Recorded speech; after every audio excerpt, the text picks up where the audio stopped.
merci, parce que des ministres, vous le savez, on en accueille beaucoup au village francophone, à la tribune, il y en a beaucoup pour parler, mais des ministres qui viennent, qui accompagnent leur start-up et qui sont à 7 heures du matin à Vegas pour assister à leur pitch, il y en a beaucoup, beaucoup moins. Et c'est vraiment avec un énorme plaisir, une fierté, Monsieur le ministre, bien que nous avons souhaité vous proposer d'ouvrir officiellement nos travaux. Monsieur le ministre, le micro est à vous.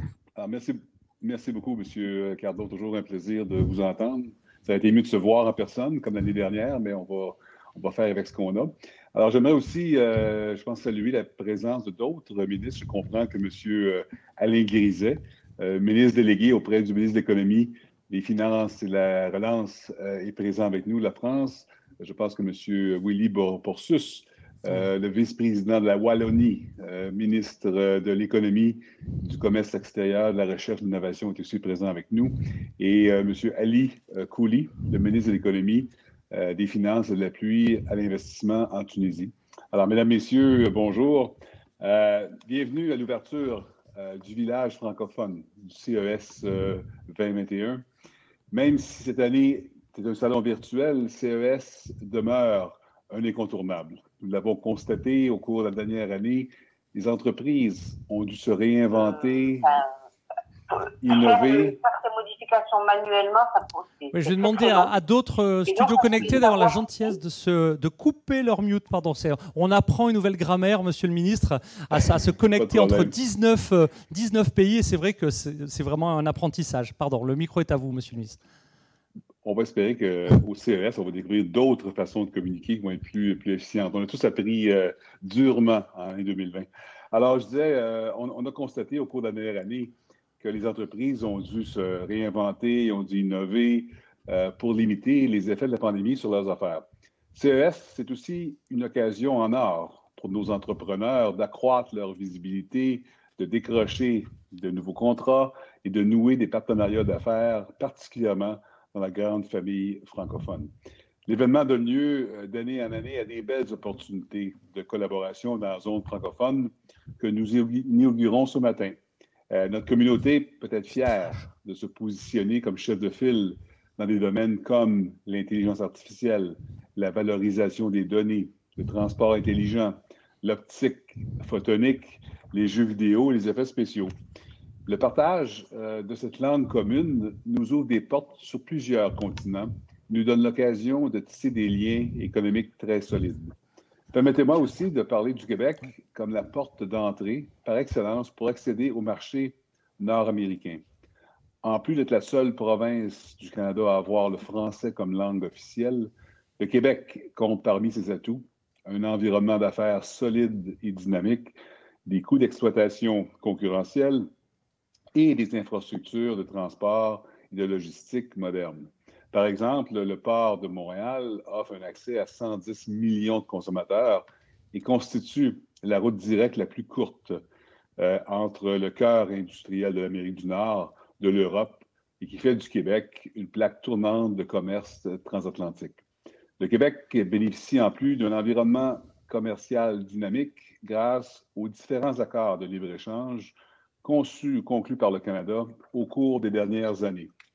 L'accord économique et commerce global entre le Canada et l'Union européenne, ou encore le CETA, est un de ces accords commerciaux de grande importance qui offre de nouvelles opportunités et avantages pour les entreprises de part et d'autre de l'Atlantique.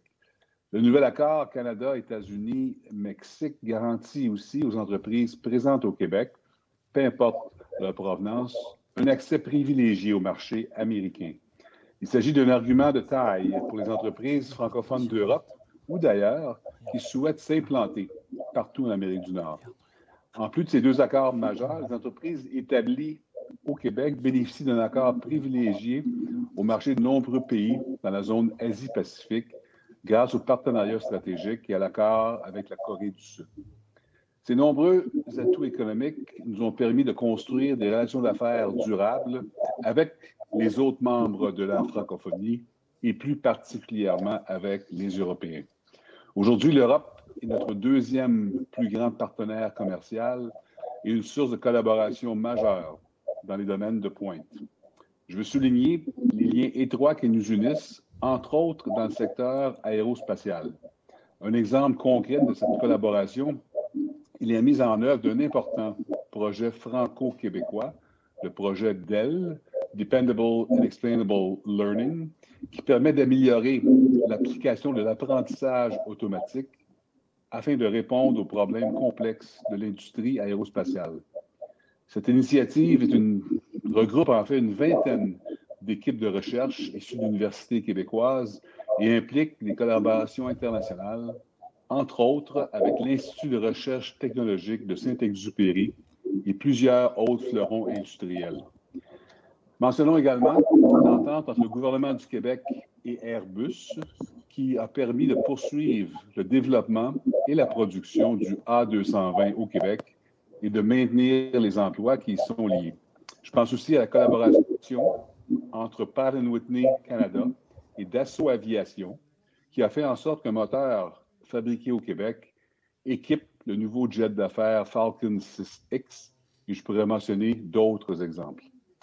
En unissant nos efforts, en combinant nos expertises, on peut visiblement multiplier les retombées pour nos économies respectives, tirer profit de nouvelles pratiques d'affaires en développant de nouvelles technologies et surtout en attirant de nouveaux talents. Je profite donc de cette tribune pour vous parler d'un projet phare qui se développe au Québec et qui a le potentiel de jeter les bases sur une nouvelle collaboration internationale. Nous travaillons activement au développement d'une filière québécoise des batteries, notamment pour les véhicules électriques. Actuellement, la fabrication de batteries représente un marché mondial de 33 milliards de dollars canadiens qui croît de l'ordre de 23 % par année. Nous souhaitons utiliser nos ressources naturelles pour créer une filière complète de l'extraction des minéraux jusqu'au recyclage des batteries. Au Québec, nous possédons des gisements de classe mondiale de lithium, de graphite et de nickel qui sont utilisés comme précurseurs dans la fabrication de batteries. Nous comptons également sur un important réseau québécois de fournisseurs et d'experts du secteur minier, de la chimie et de la métallurgie. Sans oublier un atout majeur, une source d'énergie abondante sur laquelle nous devons capitaliser pour réaliser ce projet, l'hydroélectricité. Le Québec est un des plus grands producteurs d'hydroélectricité au monde. Cette énergie verte est accessible à très faible coût sur tout notre territoire. Les batteries fabriquées ici auraient la plus faible empreinte carbone au monde, et ce, tout au long de son cycle de vie. Je suis convaincu que nous pouvons miser sur ces forces pour construire les batteries les plus performantes et les plus vertes au monde et nous illustrer dans ce marché en pleine expansion. Pour nos partenaires d'affaires actuels et futurs, c'est l'occasion d'investir dans ce projet visionnaire qui aura des retombées économiques et environnementales très positives. J'encourageons tous les membres de la francophonie à profiter pleinement de cet événement pour apprendre à connaître davantage le Québec, ses forces et sa vision, et réciproquement. En terminant, je vous invite à visiter nos 2 kiosques virtuels qui mettent de l'avant une vingtaine d'entreprises québécoises et leurs technologies innovantes, ainsi qu'à visionner les vidéos qui font la promotion du Québec comme territoire créatif.